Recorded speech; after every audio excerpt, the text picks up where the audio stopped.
ಯಾಕೆ ಸಿದ್ದರಾಮಯ್ಯನವ್ರು ಕಂಡ್ರೆ ಭಯ ಅವರಿಗೆ. ಅದಕ್ಕೆ ಭವಿಷ್ಯ ಜ್ಯೋತಿಷ್ಯ ಜಾಸ್ತಿ ಹೇಳ್ತಾ ಇದ್ದಾರೆ ಅಂತ ಸರ್. ಬಿಜೆಪಿಯಿಂದ ಭವಿಷ್ಯ ಜ್ಯೋತಿಷ್ಯ ಎಲ್ಲ ಜಾಸ್ತಿ ಯುಗಾದಿ ಹಬ್ಬ ಬಿಟ್ಟು ಪಕ್ಷ ನೋಡ್ಕೊಳ್ಳಿ ಸರ್. ಮೊದಲು ಅವ್ರ ಪಕ್ಷ ಏನಾಗಿದೆ ಅಂತ ನೋಡ್ಕೊಳ್ಳಿ, ಆಮೇಲೆ ನಮ್ಮದು ಬಗ್ಗೆ ಮಾತಾಡಿ. ಈಗ there is a vertical division in BJP. ದಿನನಿತ್ಯ ಬೈದಾಡ್ತಾರೆ, ಕೆಟ್ಟ ಪದಗಳನ್ನು ಬಳಸಿ ಬೈದಾಡ್ತಾರೆ. ಇವನು ಇನ್ನೊಂದು ಸಾರಿ ಗೆಲ್ಲಿ ನೋಡೋಣ ಅಂತ ಹೇಳ್ತಾರೆ. ಒಬ್ಬ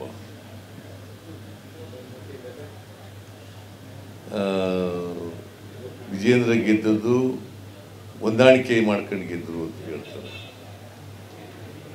ಯಾರು ಹೇಳೋದು ಇದು? ಸುಧಾಕರ. ಸೊ ಇವ್ರು ಬದಲಾವಣೆ ಆಗ್ಲೇಬೇಕು ವಿಜೇಂದ್ರ ಅಂತ ಹೇಳ್ತಾರೆ. ಓಪನ್ ಆಗಿ ಎಷ್ಟು ಮಟ್ಟಿಗೆ ಅಲ್ಲಿ ಬಿಜೆಪಿ ಪಕ್ಷ ಅಳಸ್ಕೊಂಡಿದೆ ಅಂತಂದ್ರೆ ಅದು ನೋಡ್ತಾ ನೋಡ್ತಾ ನಮ್ಮ ಬಗ್ಗೆ ಮಾತಾಡ್ತಾನೆ ಇವನು ಅಶೋಕ್.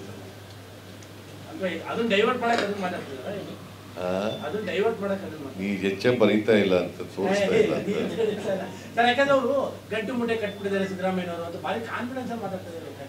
ಅಂತ ಈಗ ಬಹಳ ಸಾರಿ ಹೇಳಿದ್ದಾರೆ. ಏನೂ ಆಗಿಲ್ಲ. ಈ ತರ ಬಹಳ ಸಾರಿ ಗಂಟು ಮುಟ್ಟೆ ಕಟ್ಕೊಂಡ್ಬಿಟ್ಟಿದ್ದಾರೆ ಅಂತ.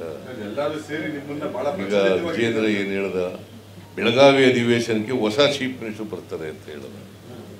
ಆಯ್ತಾ ಅದು? ಮತ್ತೆ ಜನವರಿ 26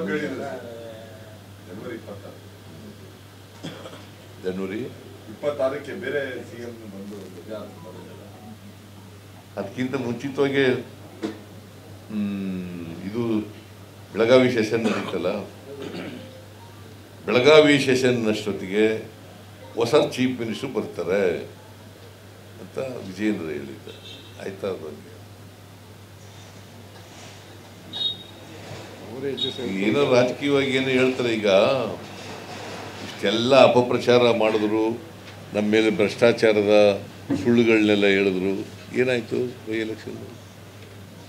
ಏನಾಯ್ತಪ್ಪ? ಅದು ಎಲ್ಲಿ ಗೆದ್ದಿರೋದು?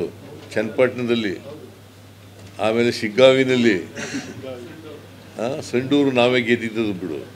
ಇವರು ಮಾಜಿ ಮುಖ್ಯಮಂತ್ರಿಗಳ ಮನೆ ಮಕ್ಕಳು ಮಗ ಉತ್ತರಾಧಿಕಾರಿಯಾಗವರು, JDSನ ಅಧ್ಯಕ್ಷರಾಗವರು, ಮಾಜಿ ಮುಖ್ಯಮಂತ್ರಿ ಬಸವರಾಜ ಬೊಮ್ಮಾಯಿ ಅವ್ರ ಕಾನ್ಸ್ಟಿಟ್ಯೂನ್ಸಿ, ಅಲ್ಲಿ ಗೆದ್ದಿದ್ದೀವಲ್ಲ. ಅದು ಮೈನಾರಿಟಿಯಾಗಿ ಗೆದ್ದಿದ್ದೀವಿ. ಇದೇ ಟ್ರೆಂಡು ಜಿಲ್ಲಾ ಪಂಚಾಯತ್ ತಾಲೂಕ್ ಪಂಚಾಯತ್ ಇರುತ್ತೆ ಸರ್. ಇದೇ ಟೆಂಡೆನ್ಸಿ ಇನ್ನೂ ಜಾಸ್ತಿ ಆಗುತ್ತೆ.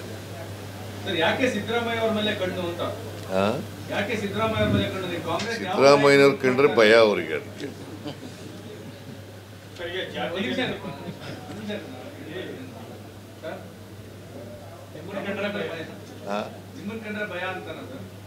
ಮತ್ತೆ ಸುಮ್ಮನೆ ಯಾಕೆ ಮಾತಾಡ್ತಾರೆ?